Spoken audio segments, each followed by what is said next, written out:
सहारा enterprises तुमच्या स्वप्नातली गाडी आता कमी किमतीत। इचलकरंजी शहरालगत असलेल्या कबनूर चंदूर रोडवर कोन्नूर पार्क मधल्या सहारा एंटरप्राइजेस इथं पश्चिम महाराष्ट्रातली विविध बँका आणि फायनान्स कंपन्यांनी जप्त केलेल्या जुन्या दुचाकी आणि चारचाकी गाड्यांची विक्री केली जाते। शोरूम किमतीपेक्षा 25 ते 50% पर्यंत कमी दरात उत्तम स्थितीत आणि संपूर्ण कागदपत्रांसह त्वरित डिलिव्हरी।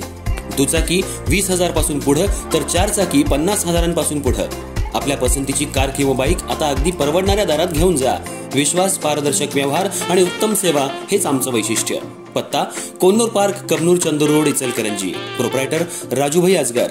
संपर्क 8055810910 आणि 9860785786। सहारा एंटरप्राइजेस, दर्जा, विश्वास आणि बचत यांचं परिपूर्ण ठिकाण।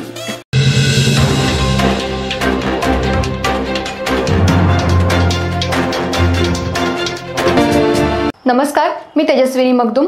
एम मराठीमध्ये आपल्या सर्वांचं स्वागत आहे। पाहूया ठळक घडामोडी। इचलकरंजी शहरातल्या सुतारमाळा परिसरात नागरिकांना ऐन सणासुदीत पाणी टंचाईला सामोरं जावं लागतंय। त्यामुळे दिवाळीपूर्वी पाणी पुरवठा सुरळीत करावा या मागणीसाठी आज परिसरातल्या महिलांनी इचलकरंजी महानगरपालिका आयुक्त तथा प्रशासक पल्लवी पाटील यांना निवेदन दिलं। या परिसरात पाणी टंचाईची समस्या दीर्घकाळापासून सुरू असून नागरिकांनी यापूर्वीही अनेक वेळा महानगरपालिकेकडे तक्रारी दाखल केल्या होत्या। तसंच गेल्या अनेक दिवसांपासून पाणी टंचाईचा सामना करावा लागतोय। आठवड्यातून फक्त एकदाच पाणी पुरवठा होत असून तोही अत्यंत कमी दाबाने येत असल्यानं नागरिकांचं दैनंदिन जीवन विस्कळीत झालंय।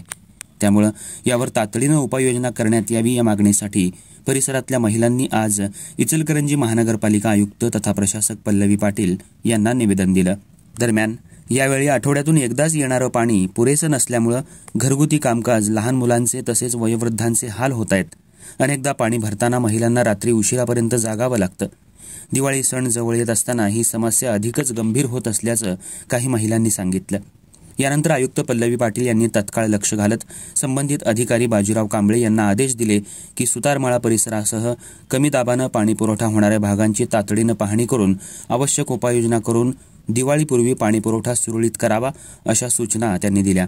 त्याचबरोबर परिसरातील बंद अवस्थेतील कूपनलिका दिवाळीनंतर दुरुस्त करण्यात येणार असून त्यानंतर विद्युत पुरवठा पूर्ववत आणि नियमित केला जाईल असं आश्वासन आयुक्तांनी नागरिकांना दिलं।